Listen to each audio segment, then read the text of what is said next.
Welcome everyone to another exciting episode of Crowdfunding Comics. Billy, my friend, how are you tonight? What? Nice. Now. You having some more hot dogs? Oh, hang on, that's my fault.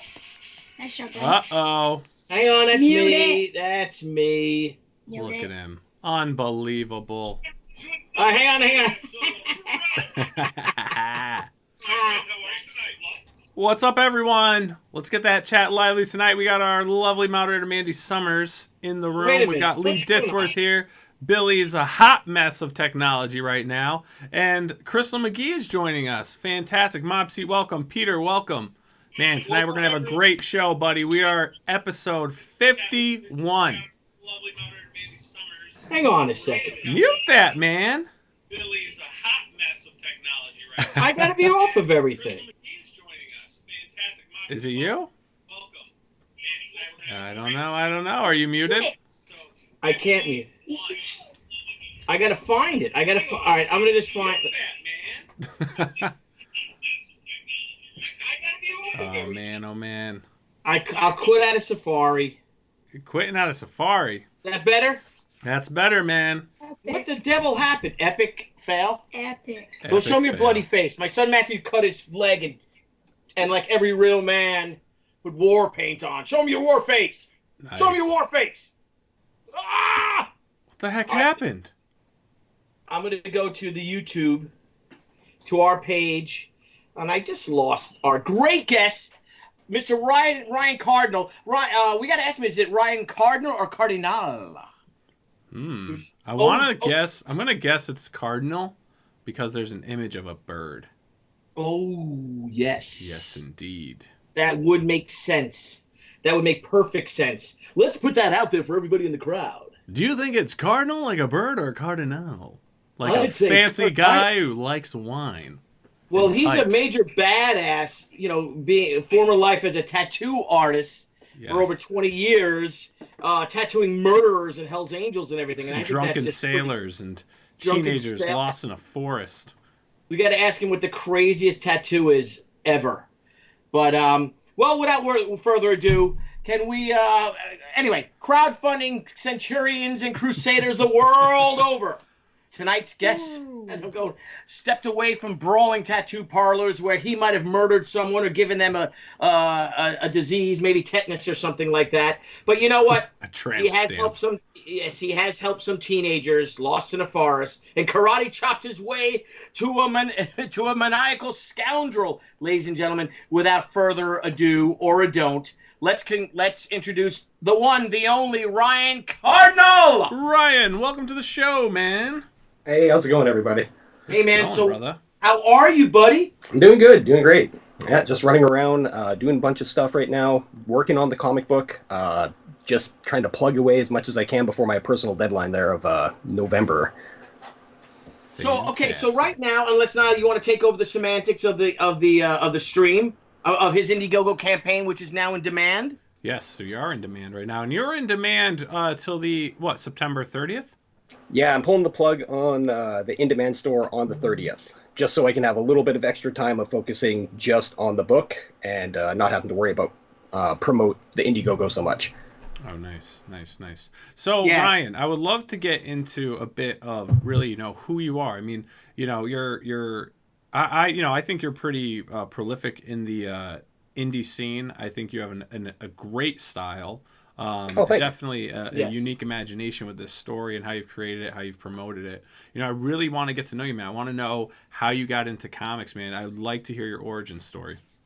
Well, origin story, just like a lot of us, I was a 90s kid, so reading, X-Men, Spider-Man, all that stuff, and really got into it because of my cousins. They were collectors, and they lived in the city. I kind of lived out in the boonies in the middle of nowhere. So every time that I went to go visit them, they would bring out their current collection, like, oh, check this out. It's Acts of Vengeance and all this crossover stuff that Marvel is happening. And my cousins had a really good pulse on what was cool back in the day. Mm-hmm. So anytime I got to visit them, they'd shine the light on it, and I'd get to see cool stuff, and then I'd get sent back to the woods, Yeah. So you're out of Vancouver, right? Yeah, live in Vancouver now. Been here for a couple of years. Fantastic city. Expensive as hell, but pretty awesome. Have you seen Kevin Smith around at all, or any of the cast of Winona Earp, or any of these other, people that shoot shows there and things like that? Yeah, like literally, you can throw a stone in any direction, and you're going to hit some CW show.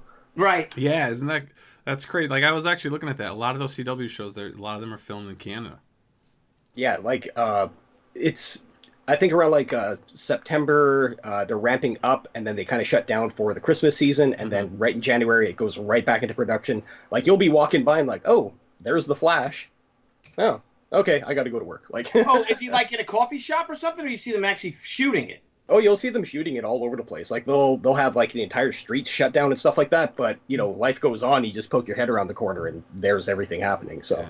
Why is it such a hot area to film? Is there like incentives for filming and stuff out there? There are. Huge tax incentives up here. Plus the dollar goes a little bit further. When you're spending millions and it's like 75 cents on the dollar, that adds up real quick. Mm-hmm.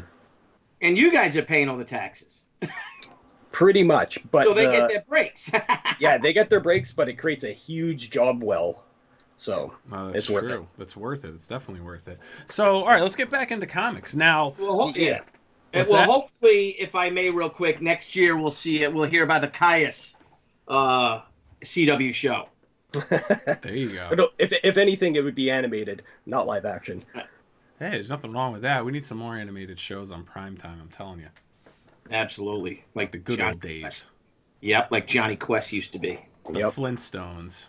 Yeah.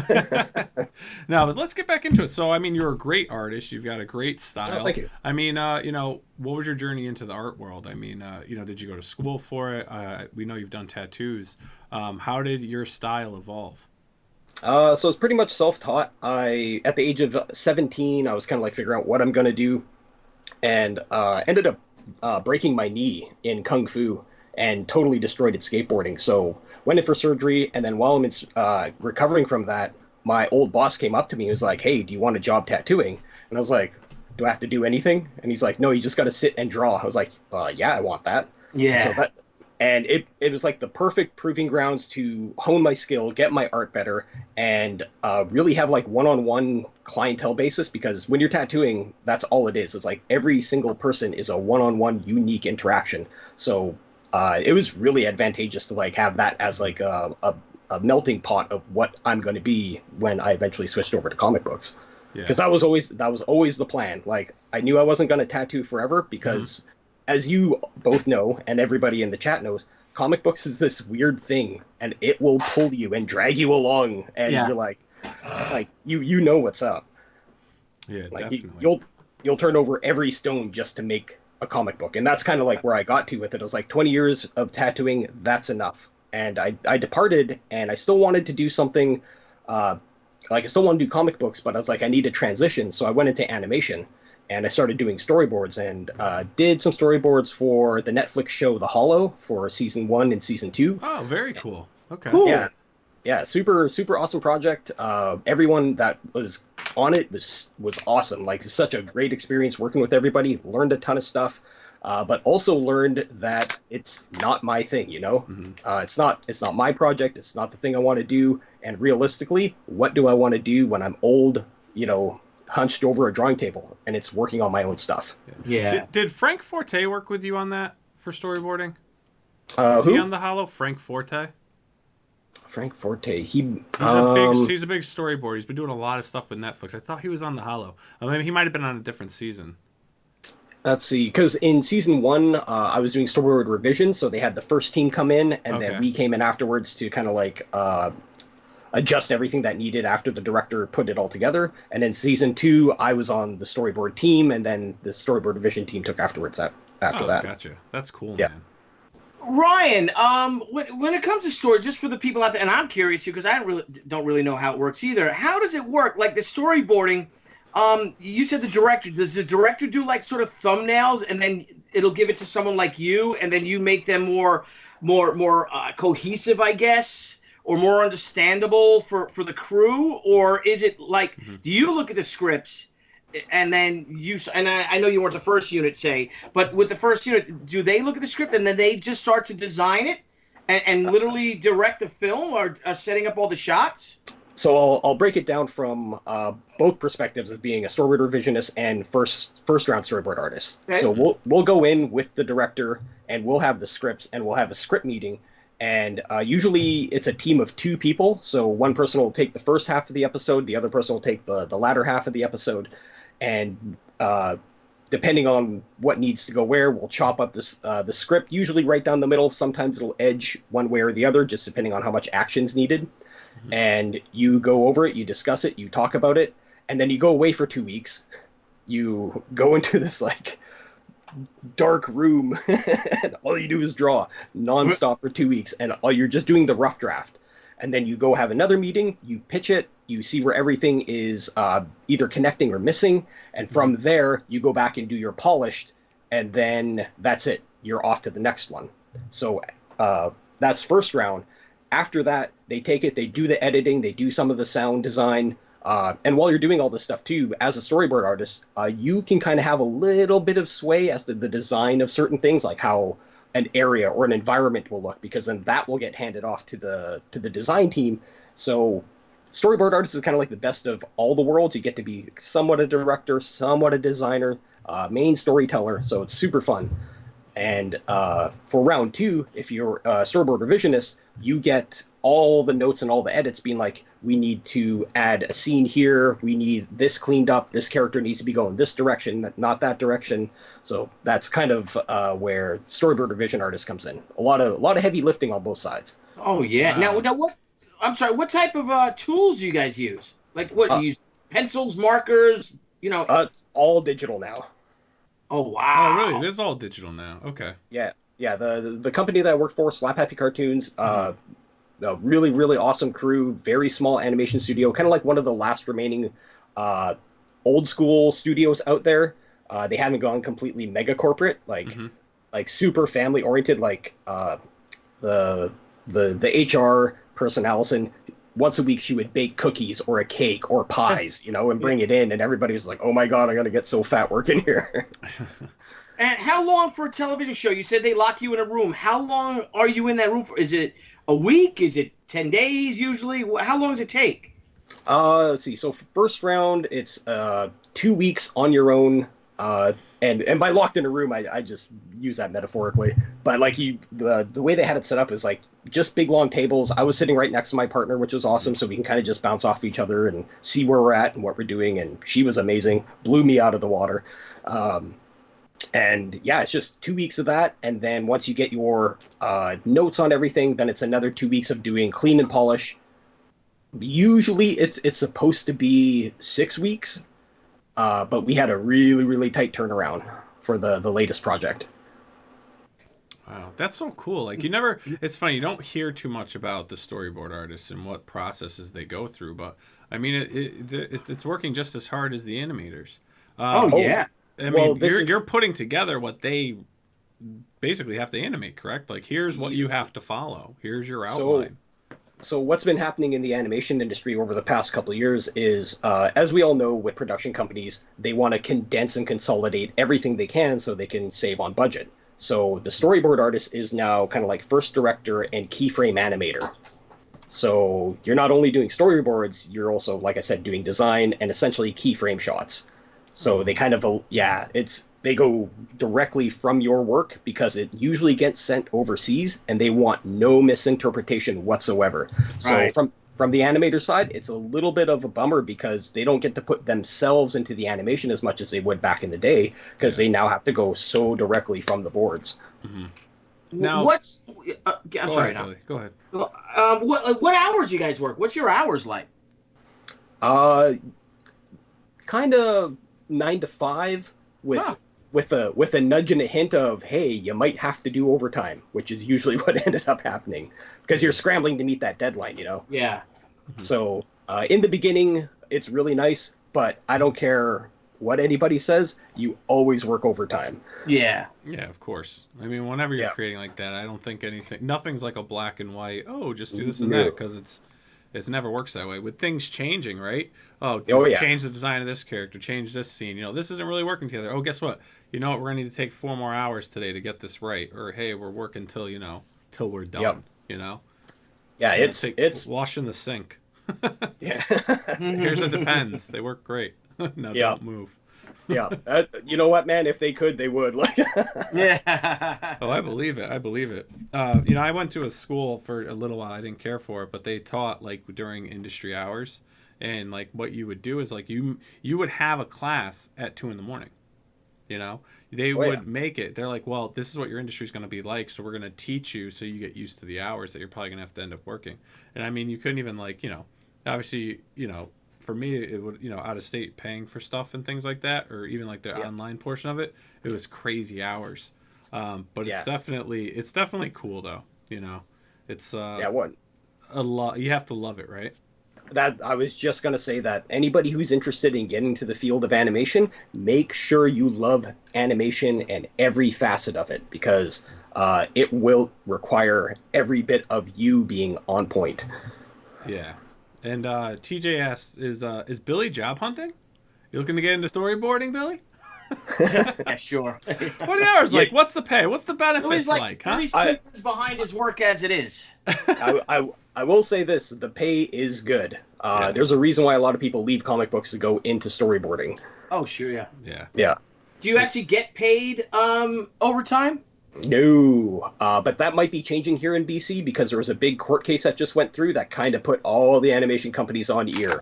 It didn't go in their favor, and now everybody's kind of like, oh man, we're gonna have to restructure a lot of stuff because of this one particular court case. Is it Yeah. union for you guys? There's no union up here, No. but that's one of the things that they're looking into because of like how long the work hours are, and they just, there's a like, I don't care attitude, get it Yeah. done now. Yeah. So, Well, that's pretty much the world these days. Right?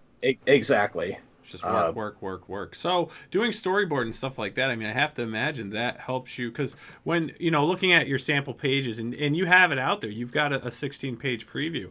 I mean, you have a director's eye with how you're lining up your panels and everything. Now, you went into storyboarding and then comics, or were you doing comics and then went into storyboarding? Well, comic books has always been the mistress, like I would do anything to kind of just like dabble back and forth over the 19 years of tattooing. But how can I put this? Eventually, like I knew comic books was going to be the thing that I was going to be doing.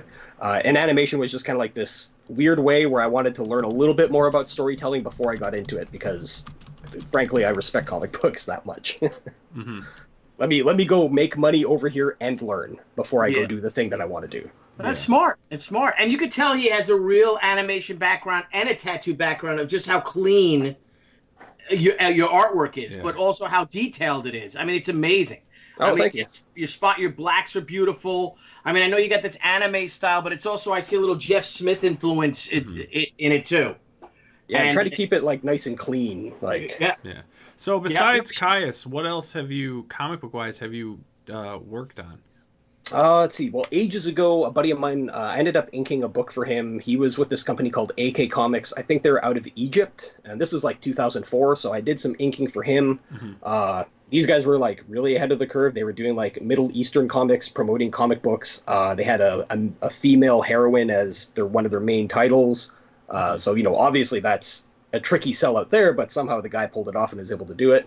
And there was this other animation company that I worked for. They had this kind of like little secret comic book company within the animation company, so I just segued into that.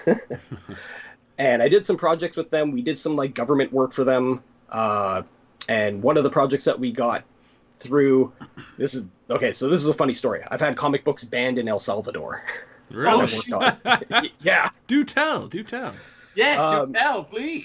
So me and my boss, like, he's been in animation for 35 plus years at this point, and all he wants to do is draw comic books. So I'm just like, well, let's do this thing together. Let's see how we work, and let's figure it out from there. So I'm kind of like a guinea pig for him right now. He's kind of like seeing what I'm doing and stuff.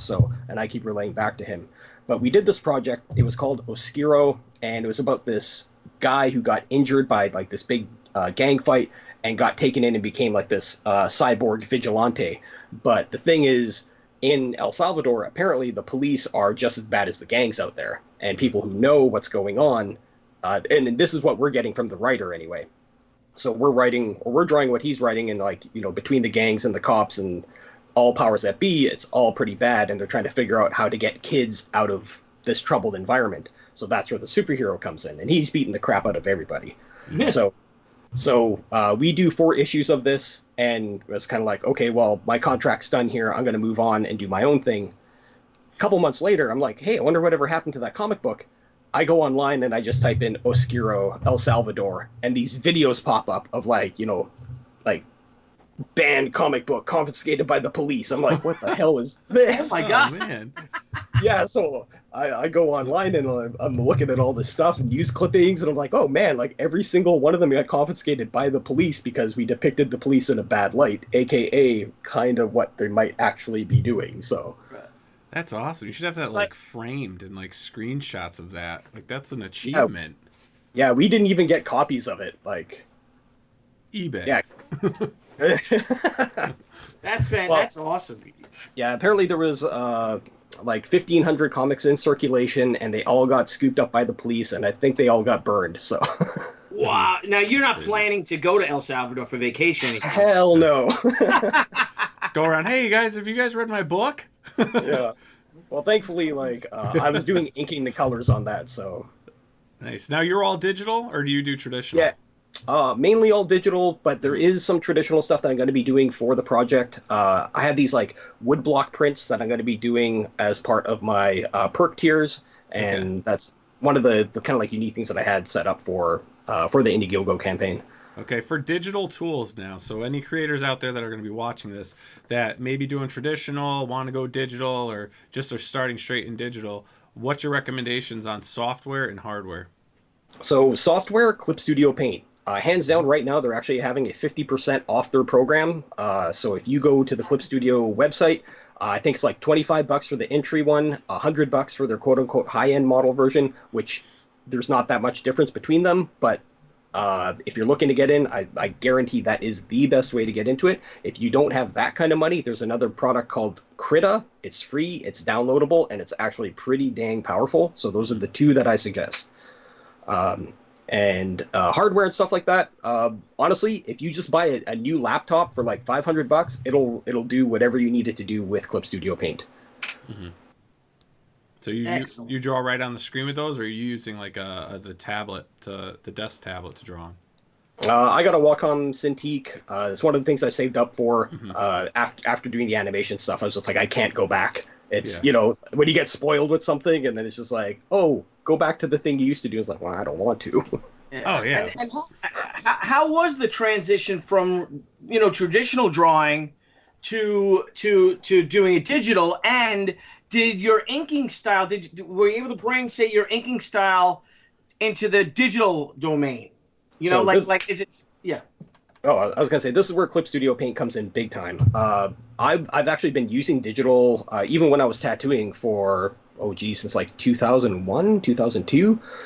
So I hopped over really, really early because I saw all the benefits for me in the tattoo world. I was like, editing, on-the-fly changes for clients, color matching, color changes. Like I was like, yeah, this makes sense for me.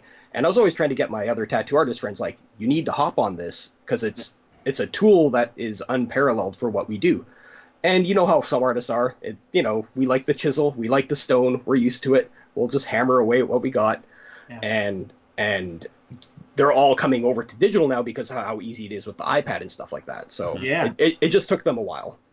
Yeah. Now, just to clarify, when you're recommending, going out there getting pretty much just a regular decent laptop, you're pairing that with something though, right? You're pairing that with your Cintiq. You're hooking that up to it.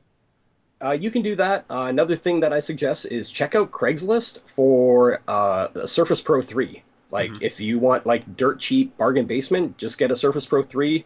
It'll be a couple $100. It'll run you for a couple of years with Clip Studio Paint on it, and it'll do the job. Yeah, I love drawing on my Surface. I have a Surface. I've got the Cintiq. I even got the iPad Pro.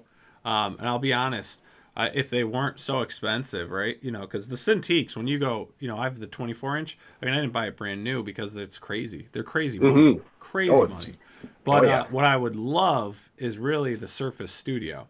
Now, I mess with that, in the store every time, my wife wants to go to the mall over here. And I go in the Microsoft store and I draw on that and leave an image up, But that I love.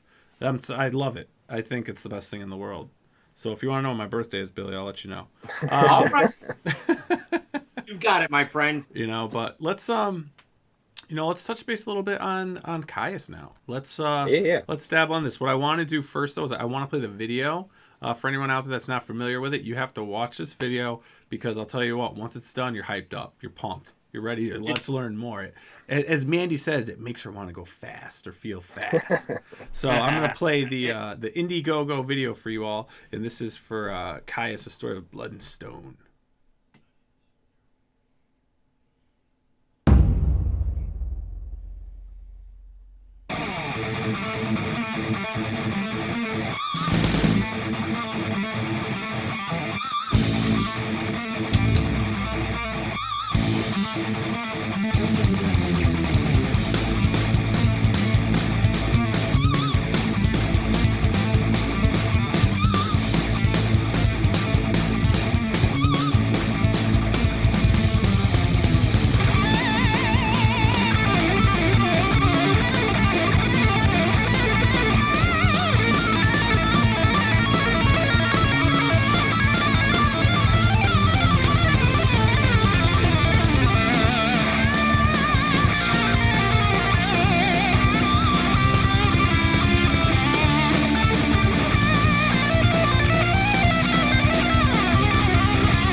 By far one of the best crowdfunding videos, man.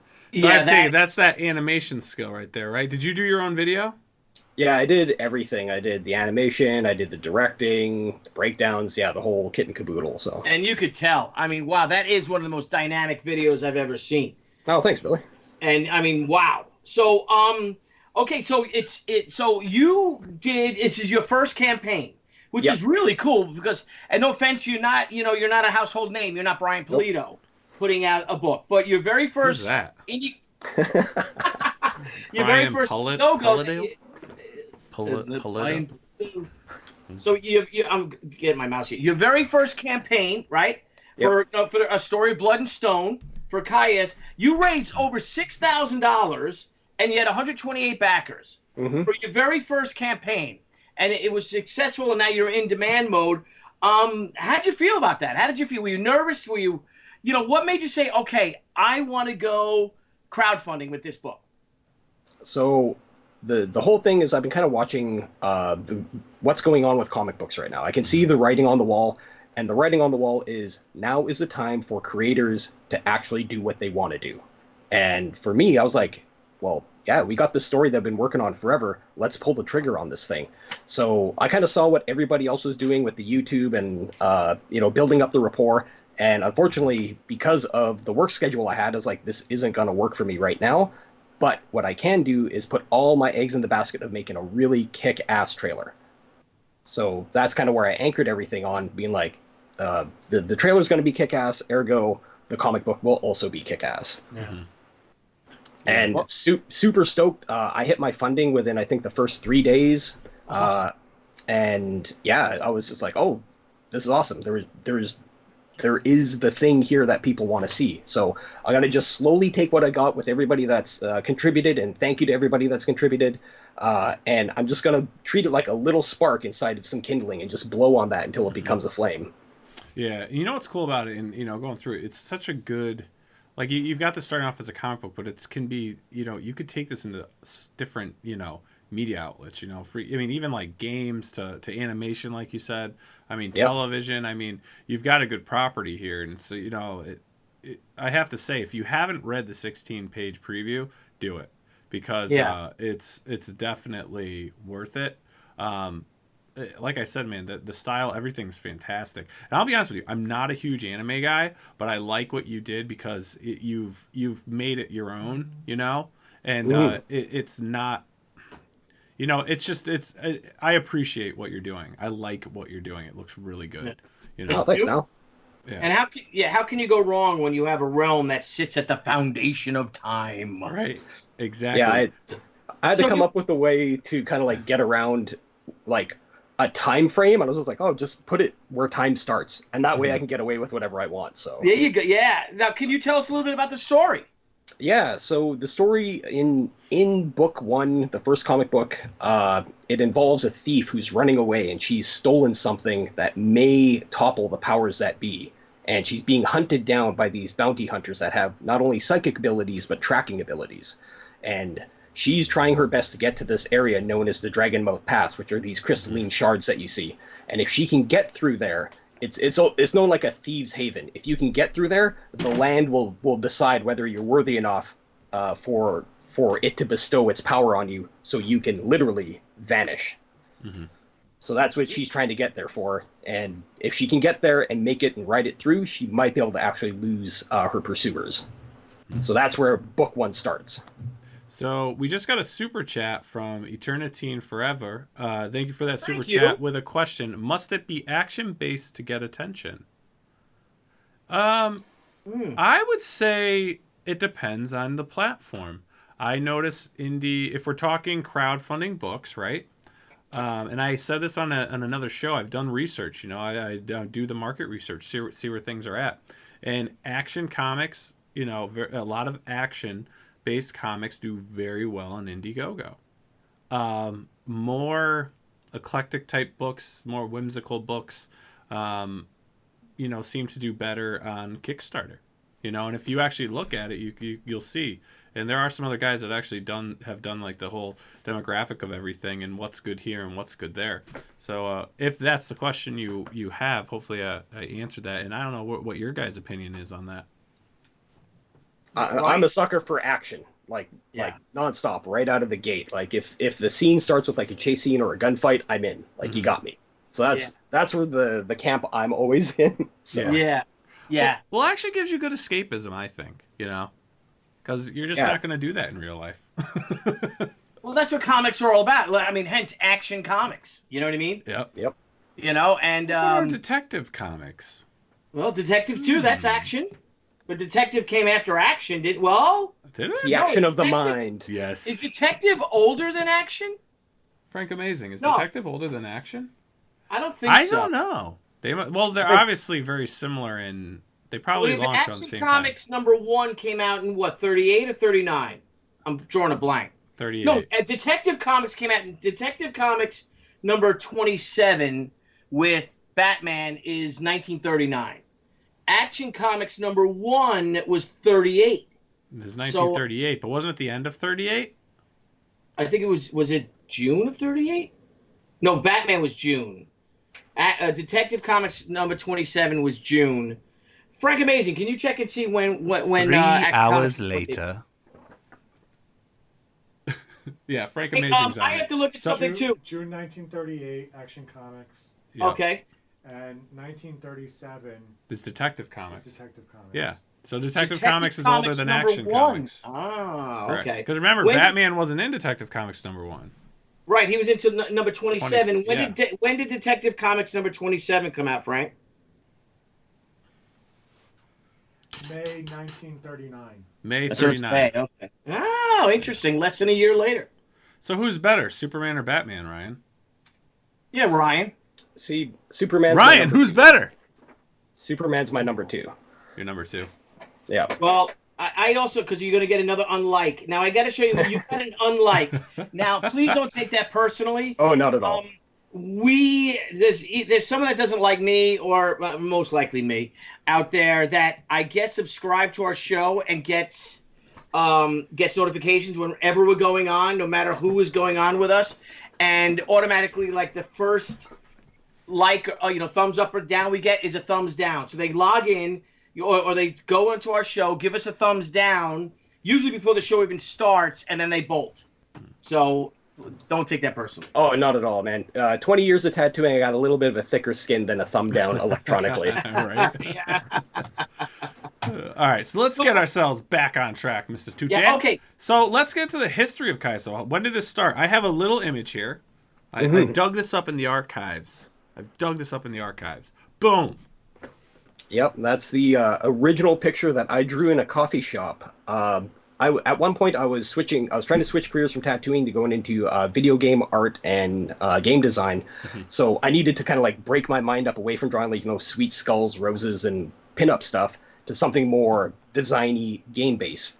So I sat in the coffee shop. I was like, okay, let me just draw not what I'm thinking, but just what comes out. So I started drawing this kid, and that's Nitto in the middle there. And I was like, all right, what's his deal? What's going on with him?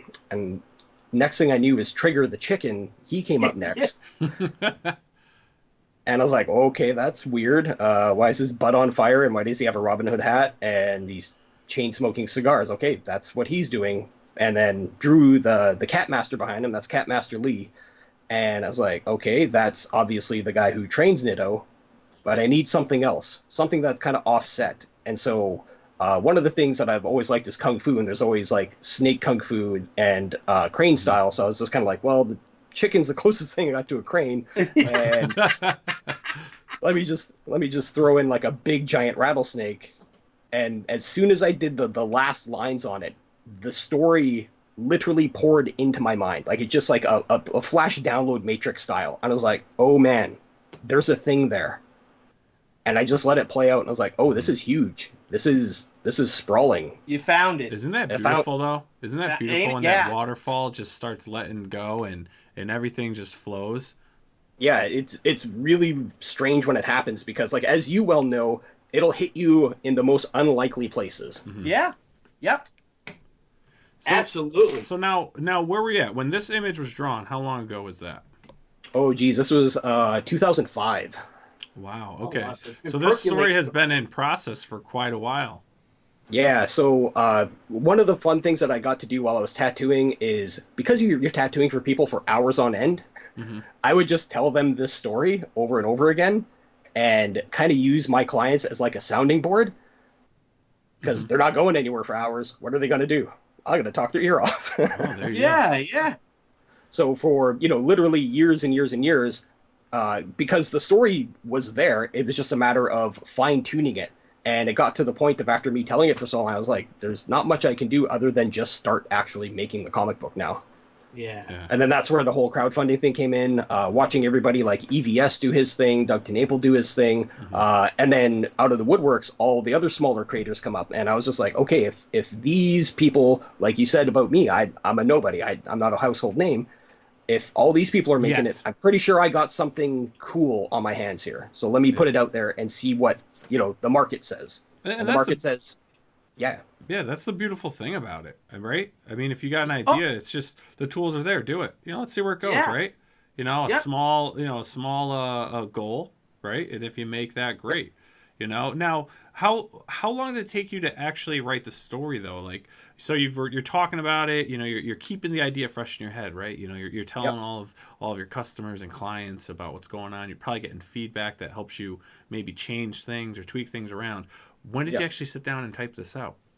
So the way that I write the story is I have this program called Aeon Timeline, and it actually allows me to write in a time chronological factor. So I could put down a date and just check mark all the things that's supposed to happen on that date and who's involved. Cool. And I kind of write almost like as if you're watching like a history timeline. And then once I know what's happening in these timelines, I can break it down into smaller and smaller sections until I get to the point where I'm actually writing. And that's kind of how I do it. And I do a lot of the writing on the page, which leaves me room to adjust the narrative, how I need it to go leading into the next page, panel, book, so on and so forth. Okay. Yeah, Now, so I have. what program is that? It's called the Eon Timeline. And is it expensive? Is it like something that, because we get a lot of people watch the show that want to do their own books, so they're interested in their own.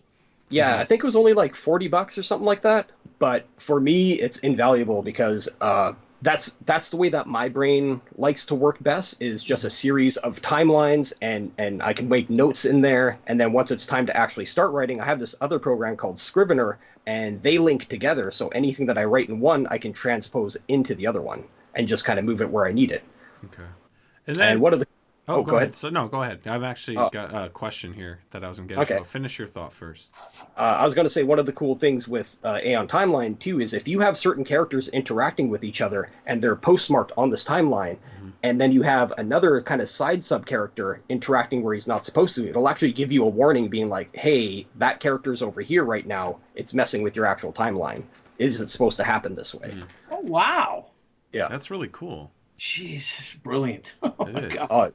Yeah, Frank Amazing put a link in there if anyone wants to check this out, because that is cool. That is a cool way of writing.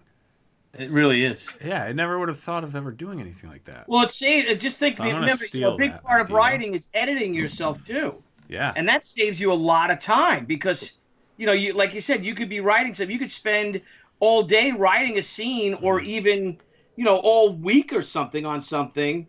On a particular, aspect, a scene, whatever, and then all of a sudden you're like, oh my God, I can't do that because so and so's in jail at this point, or so and so's like in Europe. You know what I mean? Yeah. And that's just brilliant. It is, because now you're actually keeping Very track cool. of their lives, right? You're keeping track of their timeline in the story. So yeah, you're not crossing anything or making a situation where that's not going to work. That's Exactly. really cool. That's really cool. I'd love to see a sample of that someday. I'm gonna, and I brought something on the show. I mean, one of the first shows we're gonna do on how to is, how to write a comic, and yours is very unique on how you're doing it. If it's something you'd like to share your methods, I'd like to have you on that episode. Yeah, totally. As our digital panel. Yeah, I'd totally be down. Like I tried to do, I tried to pull something from more like the old way that Marvel used to do it. The Marvel method. Yeah.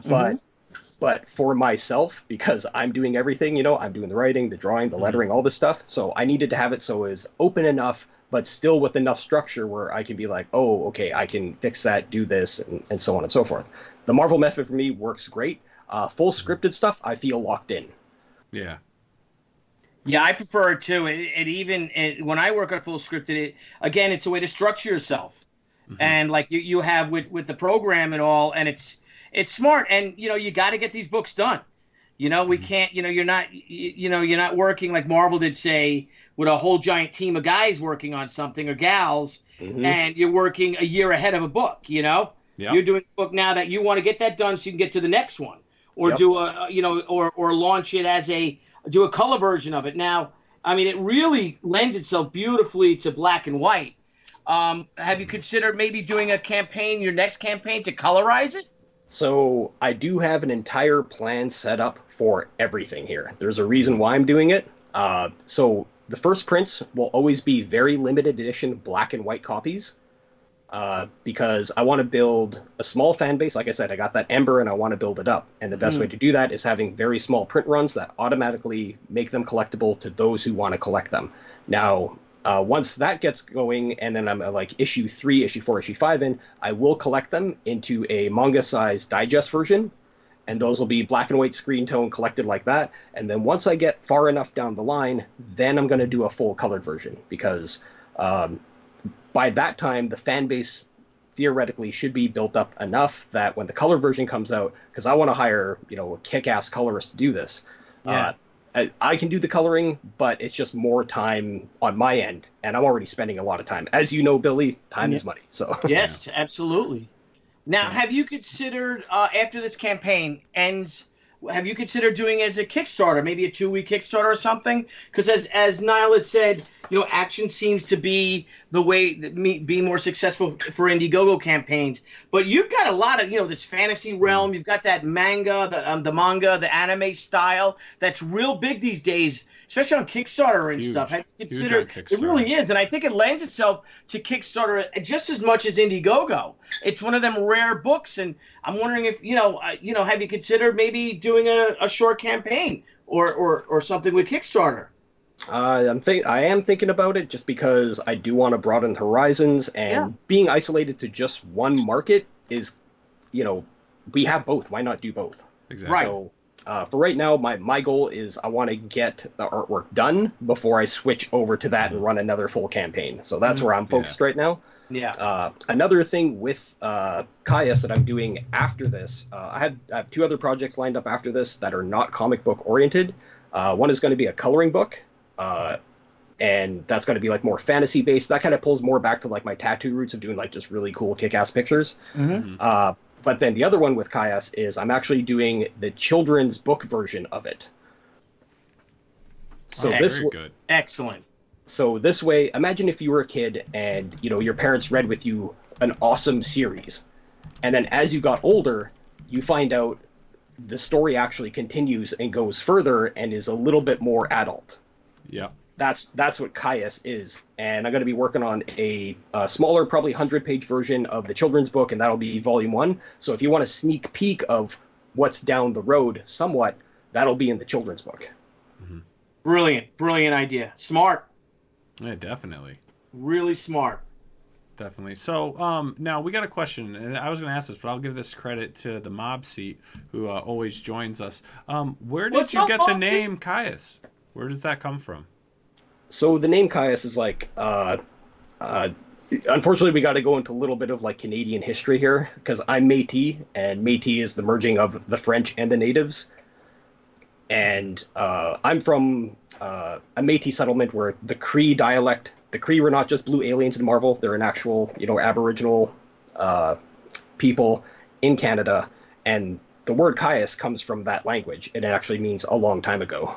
Oh, that's cool. Oh, wow. Yeah, so there's going to be elements of the story where I'm actually pulling from the Cree language and the Cree mythos into this new format. So I can kind of find this new way to take stories of the old, reformat them, and present them in a way that is new to people who've never seen them, but also not kind of hammering down like it's tradition, Yeah. Oh, very cool. I love that. Yeah, very much the same way like in Naruto, they use a lot of the ancient folk tales directly in with the story, but they kind of just messed around with it so it works, right? That's kind of what I'm aiming for. Yeah. Oh, very cool, man. And let's see. I mean, this cover here is awesome. I mean, this is your standard cover for it, correct? Yeah. Yeah. Yeah, that's issue 1, and there we have the captain of the bounty hunters kind of staring down this big, strange star structure kind of emanating from the middle of the crystal structure that is the Dragon Mouth Pass. Yeah. That is beautiful. It's beautiful. I mean, that cover. is I love it. stunning. You know what it reminds me of, Billy? Like, and you're a 90s guy, Ryan. But like in the 80s, man, we had some amazing black and white indie comics. And I'll tell you, for me, and maybe it's not the direction you went in, you kind of bring that nostalgia back for me, especially when I see this cover. I like, this is like something if in the comic shop I would gravitate towards.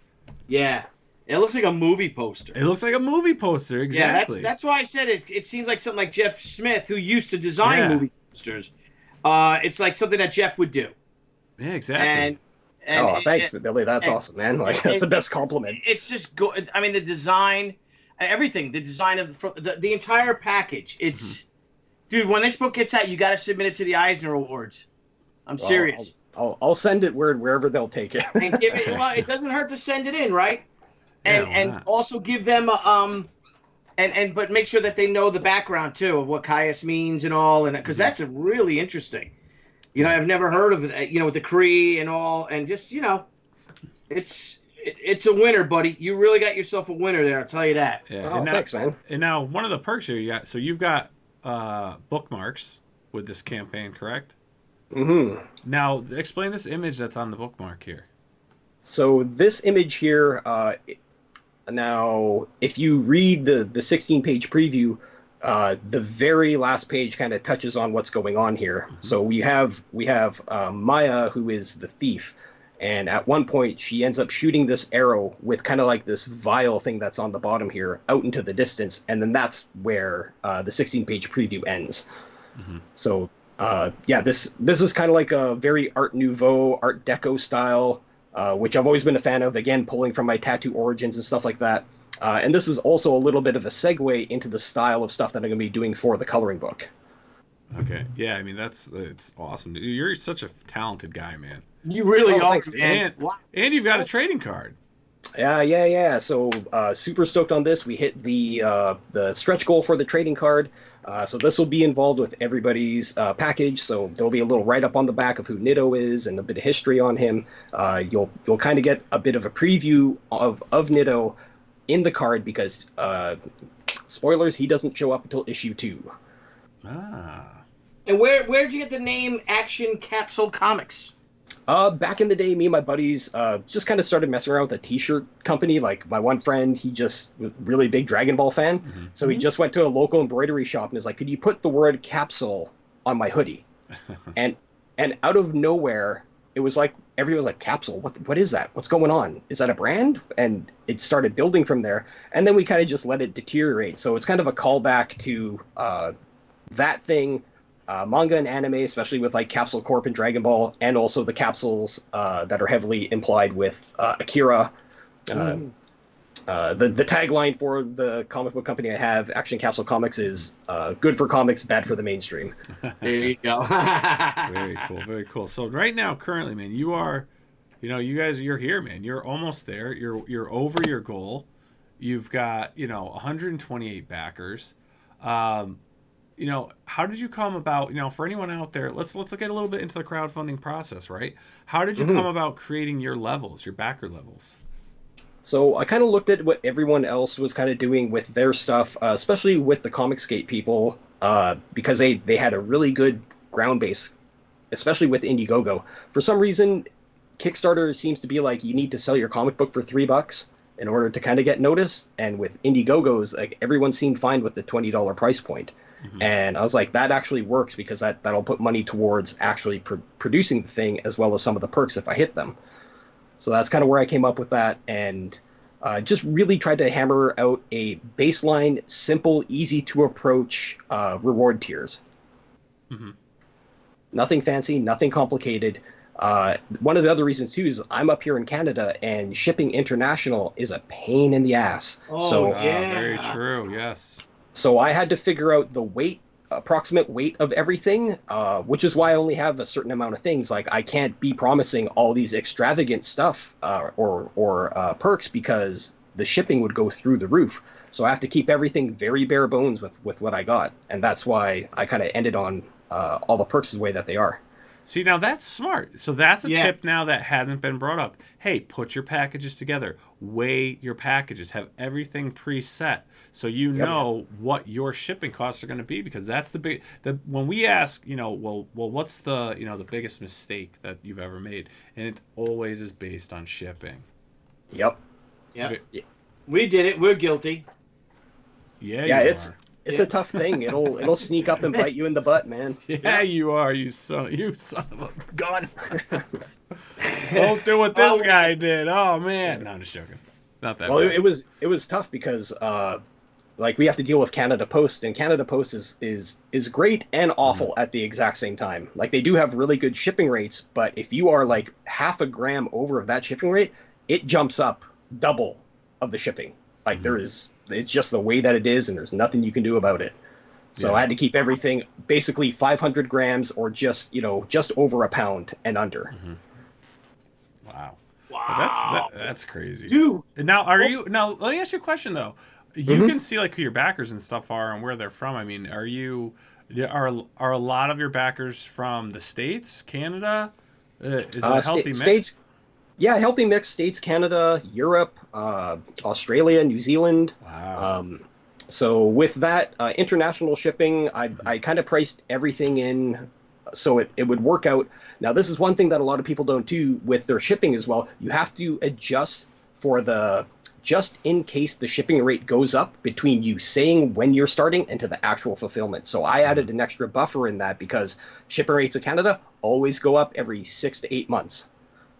Whoa. Wow. Now, do you have any buddies in America that you could drive down to and go to Washington State and kind of, spend a weekend with them and ship everything from there? Pack them all up by you and then go to a U.S. post office?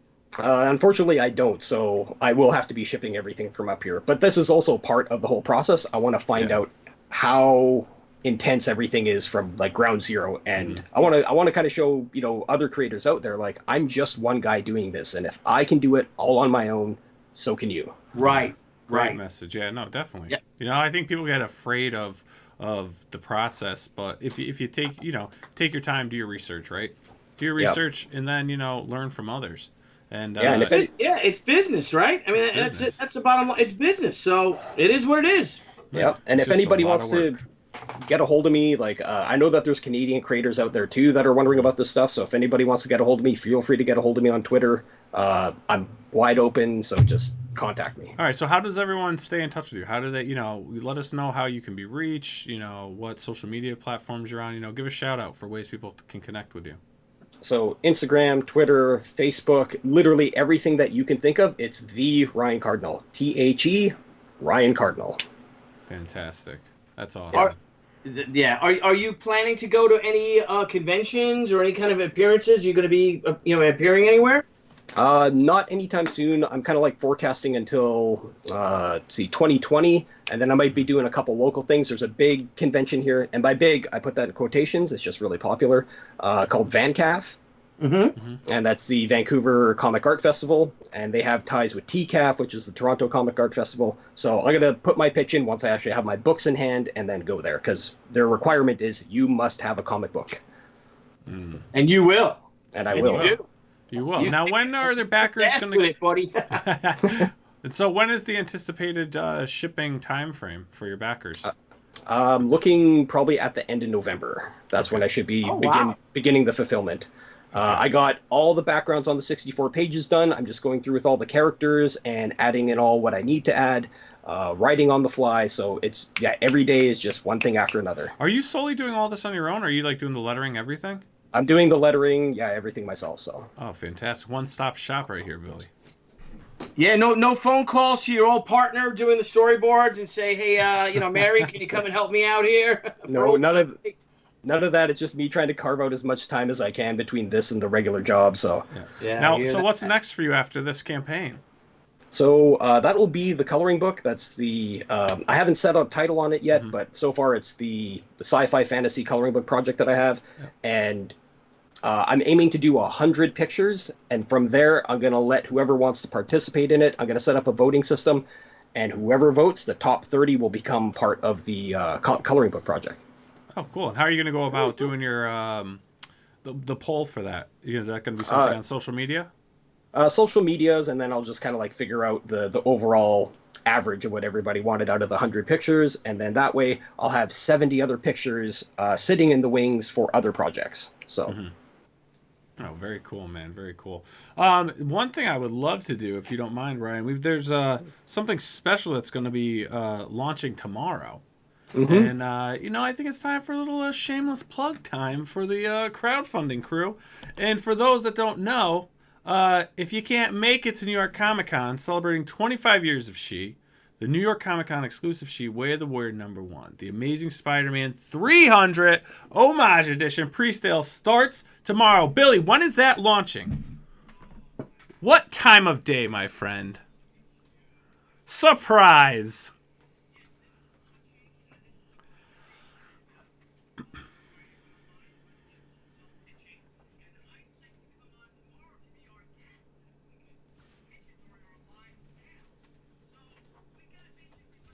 This is, we've done about 4 25th anniversary, anniversary issues for various conventions. And they all blew out, all of them. for the San Diego Comic-Con, we did our special edition one, the Boudoir one, but we put that up for sale like, I don't know, the day or two before San Diego Comic-Con started, and we just got totally overwhelmed with it.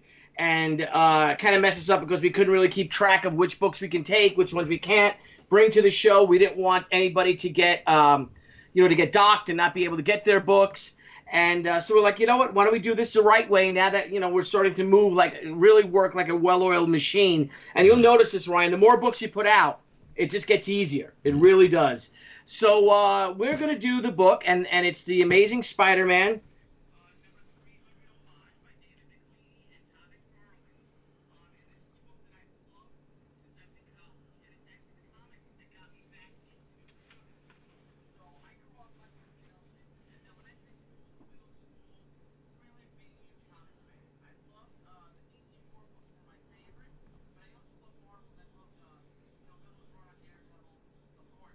Favorite, but I also love Werewolf by Night, and I love Spider-Man as well. And but then high school comes along, and I played hockey. I don't know if you play hockey, being up there, and I really took over my whole life. I used to ride dirt bikes and played hockey. That's what I did, and I kind of, comics took a back seat to it. And then, going to FIT in the city, the Fashion Institute of Technology, was an art school. I wanted to be an illustrator. But, of course, by then I had outgrown comics, et cetera, et cetera. And then one of my friends showed me this book. And it just totally, it was like a light just turned on in me. And it just blew me away. And it just made me believe that I can make comics, and it rekindled that love affair that I had when I was a kid, and still do to this day. And it was a book that I'm like, I have to do an homage of this. And that's when we had Anthony Delaney on a few months ago. If you remember, he was talking about him doing it. And I was kind of like chomping at the bit because it was his show. But I'm like, I've been planning on doing this for 25 years because I'm hoping I can get a 25th anniversary She edition and do an homage to that. And so I finally did it. We produced only 500 of them. And the New York Comic Con is a month from now. And we're launching the book as a pre-sale to all those who can't make the show. They're only $10 each, the comic, on BillyTucci.com. And we're going to go live with it tomorrow at 12 p.m. Eastern time. And I'm really excited about it. But we've been getting bombarded. Debbie's email kind of crashed because we've got a whole, but maybe 100 emails just came out of nowhere about people wanting the book. And we're doing a retailer incentive that retailers can buy them too. Mm-hmm. And it also spurred me on that I just might be doing, and this is the cover I'm working on right now, we just might be doing an actual metal edition of it. Oh, cool. So I'm working on that original art now because I want the art to be different from the actual metal. And then I have, here's the original one. And then I'm going to start inking the actual metal one. I'll do that tonight and have that one done. And a lot of different things. She has 2 different hairstyles, 2 different swords, a little different design and things. So it's kind of fun. It's again, I feel like a kid again. I really do, and I feel like I'm living a dream come true. And somebody had posted on Twitter like, I guess I'll get this because it's kind of cool that it's she, but I'm getting really sick and tired of seeing these these Spider-Man, Amazing Spider-Man 300, homage covers, and I'm like, yeah, but I had to do this. I don't care if other people are doing it. I think Lady Death did it, Marat did it. And I'm like, what the heck with this? I'm doing it too. I don't care. I'm doing it. And it came out great. And not to be biased fantastic by any ways, because you're a good friend of mine, but I think you have one of the best 300 homage covers. Oh, you're kind, man. It is. I'm going to pop it back up. Look how clean that is. Look how, there's a lot of them out there. But this one, this is crisp, buddy. This is crisp. And Wes, who colored a lot of my books, a lot of my covers. He actually colored the Vampirella, the Vampirella #1, Seduction of the Innocent Crusade Comics exclusive edition, which Dynamite is running an Indiegogo on now. And so we got that going on, and I'll be going live. Also, I said it the other day, our T-shirts came in, our hoodies are on the way. I just got here, and I'm going to sign all these tomorrow for our Zombie Sama. About 500 lithographs Sweet. So here's all the lithographs for Zombie Sama. There's the one for the Ash Can edition, which will be out in a few weeks as well. So I got to Awesome. sign all these. So we're bringing things out. I mean, we had 1,300 backers, and thank each and every one of you. But it was kind of it's overwhelming, right? Mhm. Ryan. I mean, even your first one, and this was our first comic book one too, and it's overwhelming, with the shipping. But it's so great, and it's just again, I feel like it's 1995 again, 96. 97, 98, 99, 2000, when I was really, publishing these books full bore. And I'm just, to get a chance, it's a dream come true, right? You play around with an idea, and it just takes off. I mean, heck, here's she number one, the Way of the Warrior number one. So, Niall, if you don't mind, I'd love to be the guest on tomorrow. Maybe we get Mandy on or Brian Blevins as moderators or something like that. And, Yeah, I know what you have. I think we're booked, but I'll see what I can do. I'll try to work some things around in the schedule. All right, see if you could do that. Yeah, I think it's great. Yeah, let's talk. Let's talk about it and get some things going. Let's have a nice chat tomorrow night, right? Yeah, and it looks killer, man. Yeah, and the books are actually at the printer now. I think I'll be getting the books. We did a partnership with Alterna Comics. Peter Cimetti set it up. And what's cool is that we tried to match the exact interior paper and cover stock as this, the original Amazing Spider-Man number 300. That's so awesome. yeah, it's really cool, and so I'm just pumped. And the books should come to us. Like I said, I think Peter said I should be getting them around the 25th, 26th of September. And as soon as we get them books, we're gonna start shipping them out. Nice. New York, hopefully start shipping them before New York Comic Con. The ones that we don't ship before New York Comic Con, because we're getting a lot, we got so many emails. I'm sure we're going to be getting a lot of small orders. It'll go out the week after New York. So, and that'll coincide with with She getting out too. The rest of the Zombie Sama, and then we launch She Return of the Warrior. Yeah, Awesome. That's what I'm really psyched about. a lot of good things coming out with all these great creators. I tell you, Ryan, huh? And Yeah, next man. year, hopefully, Niall Scala will be out. Yes, 2020, first quarter, hopefully Man. March. If everything goes, I worked on the schedule, getting some things tightened up. Interviewed a couple other creators who will be doing a few things for me, and hopefully everything will stay on time on the timeline. And it'll be March 2020. Excellent. Excellent. March. Always got to 2020. have that buffer room going on. Exactly. That's right. That's Because right. you want to, when you got a lot of friends that do it too, you want to make sure, you kind of want to see, well, when are you launching? You kind of want to keep like a good space, and everyone can help support each other. Because that's what having friends are for. And with this group and this community of just creators everywhere, throughout this entire industry. It's I guess we're all competing, right? We're all competing in one sense, but we're all really kind of working together to just do these things we love. You could be a That's one thing that I collaborator noticed someday. right away was the amount that people are willing to come out and support your project. Like it's back in the day, maybe not so much. I don't know if you can attest to this, Billy, but if there was like any kind of standoff, old guardish kind of stuff about that, or No, well, like people like us, like me and Brian Polito, would always we would talk a lot and see when are you doing this? Because I wouldn't want to get in his way, and and he would not want to, because you can hurt each other, or cancel each other out, especially as smaller publishers that we are. But we were small publishers, but we had a big we had a nice chunk of marketplace. And that's what I'm looking forward to doing with She, and it doesn't hurt. Hey man, what do you got coming out? When are you launching this? Okay, I'm going to launch 3 weeks after you launch yours. Because you don't want to get in the way. It doesn't hurt. It doesn't help anyone if you guys try to if people cancel each other out. Exactly. And that's what I did with Billy. When I was working on the schedule, I'm like, hey, when are you launching? What's your 2020 schedule? Him and a couple other creators reached out to, just because I don't want to cross that. You know what I'm saying? So there's always somewhere in between that you can get into, which is always good.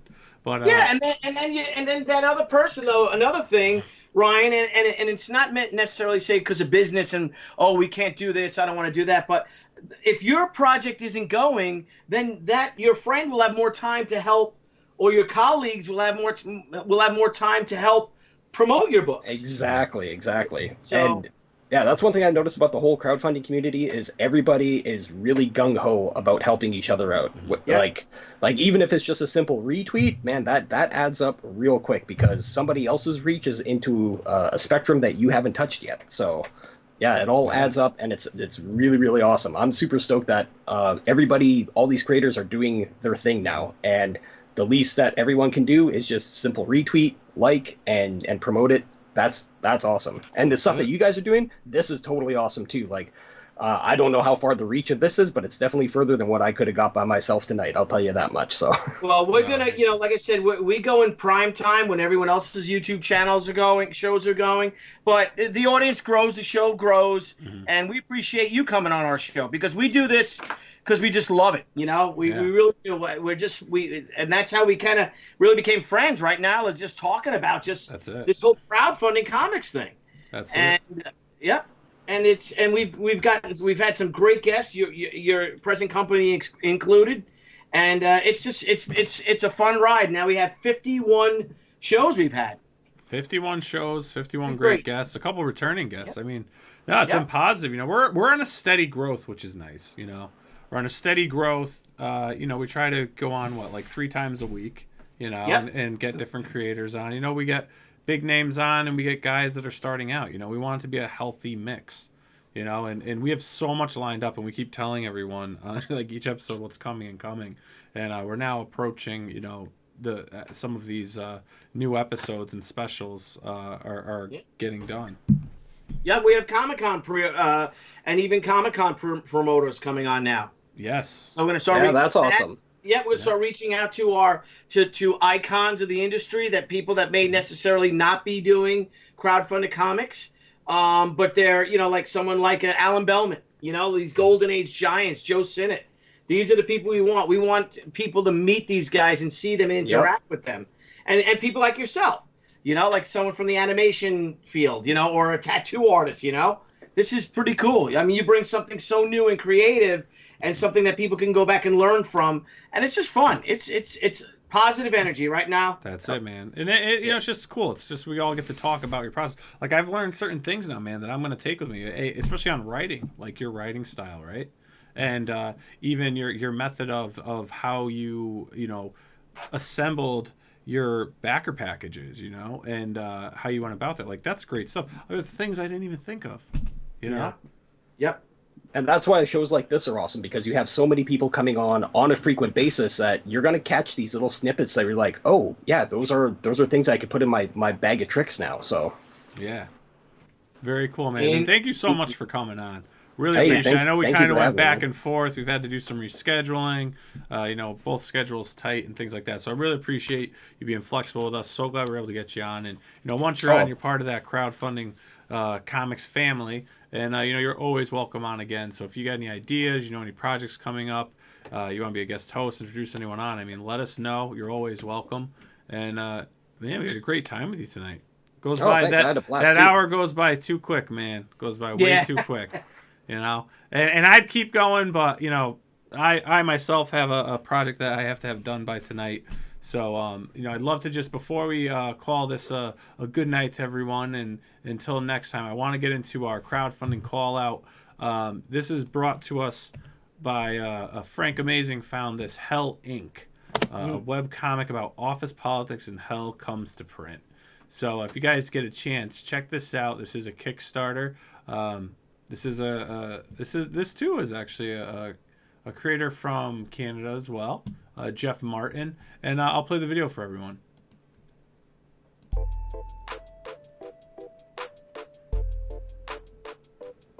Hi, I'm cartoonist Jeff Martin.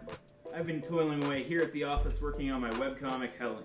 Since February 2018, I've been sharing it online with the world one strip at a time, but now it's time to turn to Kickstarter to share it with the world in print. Hell Inc. is an office comedy set in hell. Think The Office meets Dante's Inferno. It's the story of Doug, a lowly office demon desperately trying to wring any bit of happiness he can out of his soul-crushing existence. The comic is debuting in print with 2 60-page volumes. Welcome to Hell, Inc. and Candied Sheep Day. In Welcome to Hell, Inc., Doug's normal day of trying to flirt with his office crush is thrown into chaos with the arrival of a new intern. In Candied Sheep Day, the most delicious day of the year is turned into a perilous maze of inhuman resources meetings, heartbreak, and trying to figure out how to feed the new intern. Each volume also contains an all-new short story only available in the book. In Welcome to Hell, Inc., we learn about Sarah's mourning, which involved realizing she was dead and then meeting Cerberus. In Candied Sheep Day, Harry tries to find the missing ingredient for the newest concoction in his soup drawer. Still not sure? Hit up the link on the campaign page to check out for yourself what Hell Inc. is all about. Then come back here, hit that pledge button, and help bring Hell Inc. to Afterlife. If there's one corporate overlord you can support, it's Hell Inc.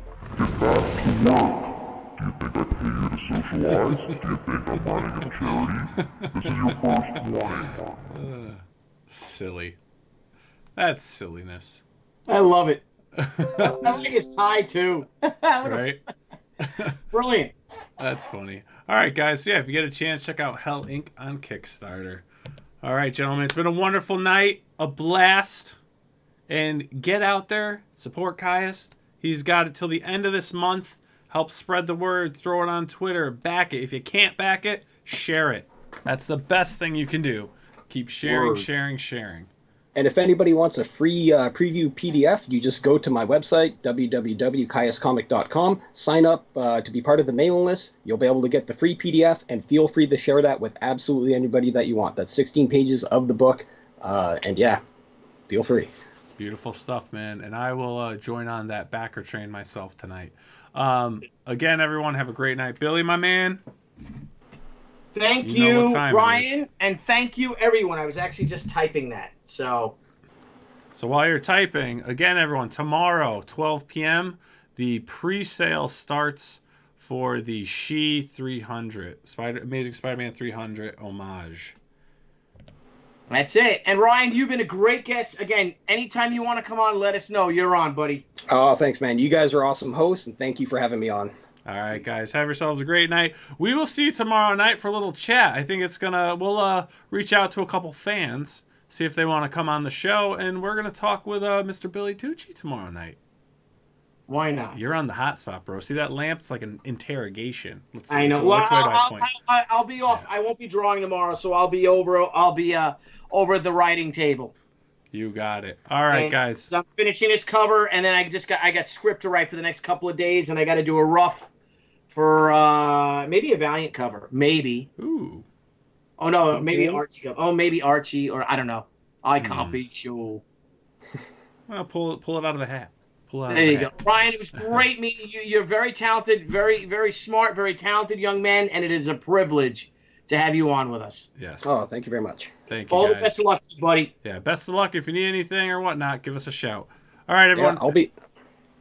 All right, everyone. Have a great night, and we will see you tomorrow, 9 p.m. Tally up. Now, see you later. Hey guys, thanks again for tuning into Crowdfunding Comics. We look forward to hanging out with all of our crowdfunding fans every time we go live. And don't forget to click the link below and subscribe to our channel. And there's a little bell. You may want to hit that too. This way you get all the great notifications when we go live and when we upload some awesome content. You want to follow us? Sure, go right ahead at Twitter at CrowdFundComics with an X, Instagram Crowdfunding Comics, and Facebook at Crowdfunding Comics. Till next time, crowdfunding fans, we'll see you soon.